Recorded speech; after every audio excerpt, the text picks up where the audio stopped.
Hi, my name is Kaustavi Sarkar and I am a performer and a researcher in the field of Indian classical dance, specializing in Odissi, which has originated in the eastern state of Orissa.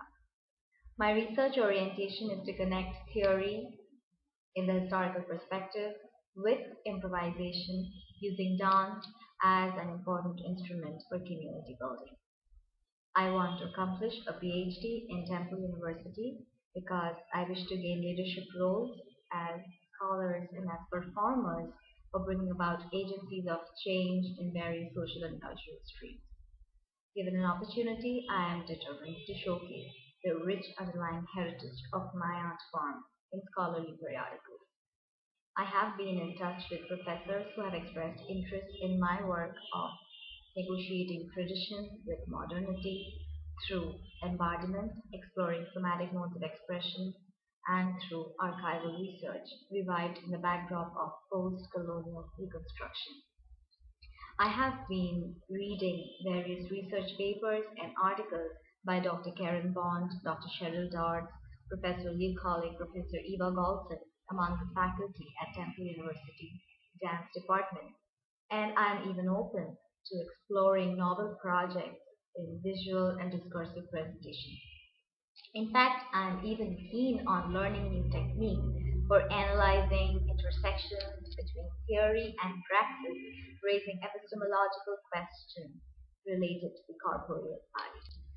Behind my inspiration, I would like to cite an instance where I visited the Annenberg Center for Performing Arts and the Boyer College in Temple University while I was working in Wall Street, New York.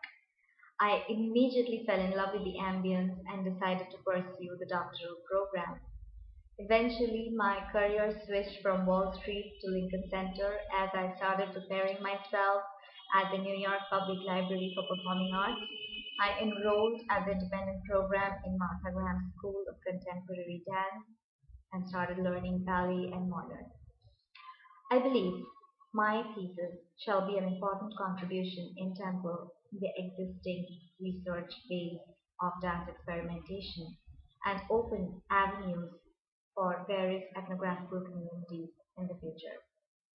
Before discussing the technique and history of Odissi, I would like to talk about my latest research on the essence of Indian aesthetics. In all of Indian art, the artist's preoccupation is with the symbols through which states of being can be suggested or recreated.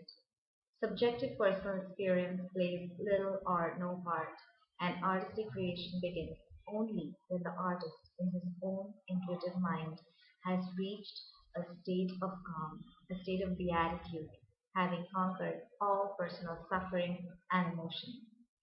The ethos behind Odyssey is to create in the reader or the spectator a state of bliss. Rasa is the crux. As proposed by Dr. Richard Schechner in Rasa Aesthetics, the theory of rasa has two aspects. The first is the state in which transcendental bliss is experienced, and the second is the sentiment, the mood, the transitory and permanent state constituting the object. The second is the content, the first is the objective. Now, as an introduction to Odissi, it can well claim to be globally one of the most important dance forms given extensive South Asian diaspora. Through my research spanning across phenomenology, cultural studies, radical pedagogy, and performance analysis, I would like to showcase Odissi as a transnational spectacle from its ancient myth of Hindu temple ritual. It has been bestowed antiquity, referring it to the 5,000-year-old Indus Valley civilization and to the Hindu, Buddhist, and Jain cave temples.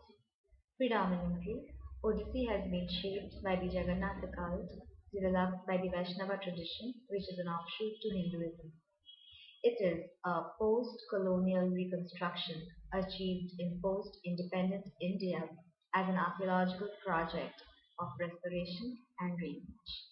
There has been widespread research on Odissi by scholars, rhetoricians, dancers, aestheticians, Some of them are Dr. Sunil Kothari from India, Dr. Ashish Mohan Khokar from India, Dr. Richard Schechner from USA, Dr. Ratna Roy from USA, Dr. Alexandra Lopez Royo from UK, and many more. A discussion on technique qualifies Odissi to be one of the most sensual dance forms and most graceful dance forms. The primary characteristic is the torso movement. The torso movement in complete alienation with the waist and the hip. In principle, Odissi has four stances. Sama, equal distribution of body weight on the legs. Parshva, unequal distribution of body weight on each leg. The Tribhangi, or the tri-bending. And the Chauka, the square position. Apart from that, there are numerous drill and various gestures of the head, the hands, the feet, the eyes, the neck. For example, a single-handed gesture or alapadma can be used to portray a flower, can be used to portray joy in the inner soul, can be used to portray the surrounding areas, can be used to portray the vast expanse of the sky. Another example could be the pirouette in ballet. We have circular movements called Bhramari in Odissi, like Ekapada Bhramari, Kunchita Bhramari, Beshtika Bhramari. Odissi is a scripted dance form and is predominantly written in Sanskrit and Oriya. Oriya is the indigenous language in the state of Orissa. It is also composed in English, French, Hindi, Tamil, Telugu, Bengali for its neoclassical compositions. Each and every movement in Odissi is a combination of symbolic gesticulation conveying a specific meaning. I shall now present a choreography in Odissi. It is called Ardhanarishwara. Ardhanarishwara is the androgynous form of Lord Shiva, who is represented by Shivalinga, and his consort, goddess Parvati. It is the synthesis of masculine and feminine energies of the world. Ardhanarishwara is a brilliant composition by the father figure of Odissi, Guru Kelucharan Mohapatra. Before starting a recital, we conduct the Bhumi Pranam.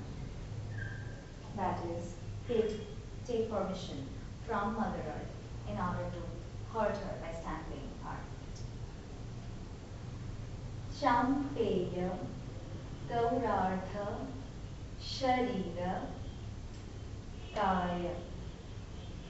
This shows that goddess Parvati is as beautiful as the chrysanthemum flower, and she's imbued with feminine grace and charm, and she resides on the left-hand side of the Ardhanarishwara. Karpura Gaurartha Sharira Kaya.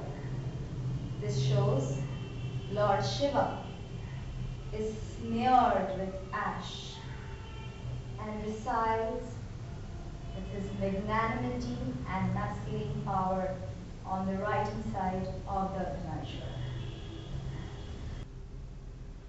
Through this excerpt, I would like to draw your attention to the profound subject of Abhinaya in Indian aesthetics. Abhinaya, or acting in improvisation with alien technique, can prove very useful in the global dance scenario.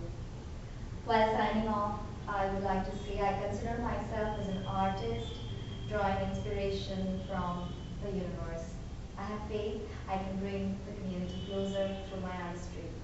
Being a devotee of dance for the past 20 years, I have represented it at the national and international front. I have performed and taught extensively during my 3-year stay in the United States of America. Currently, I am based in Mumbai. I have my own institute and a performing wing. I wish to develop myself as a socially conscious artist in the doctoral program at Temple University. I wish to be the avant-garde, passing through the age-old dictums of refinement, of sophistry, of ideology, with a generative, progressive spirit of vigor and vitality. Through my writing and my performance, I voice cultural aspirations, I voice my dreams, where stride is subordinated to the demands of the spirit of beauty in life. That is indeed my humble contribution, my loving offering to you. Thank you.